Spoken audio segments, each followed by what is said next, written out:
నిమ్మకాయను యాపాకు తినాలా నువ్వు ఉడకబెట్టి నీళ్ళు తాగాల పెద్దకాయకాయ అది వాడవా పెట్టినా కుప్పం పెళ్ళి కుప్పమా ఎన్ని కిలోమీటర్స్ 350 కిలోమీటర్స్ మీ నమ్మకంతో వచ్చినామమ్మా మీ పాదాల దగ్గరికి. వెనకాల ట్యూబులు కూడా ఉన్నాయి కిడ్నీలకి ఎండోస్కోప్ వేసిండ్రు కదా పైపులు వేసిండ్రి అవి మీ దగ్గరికి పోవాలా అని అనుకుంటుమే. ఏమో ఆ అమ్మ దయతోనో లేదు ఏమో అవి ఊడిపోయినాయి.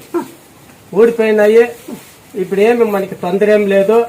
ఆ నమ్మకంతో మీ పాదాల దగ్గరికి వచ్చిందాము కాపాడుకుంటా దీన్ని.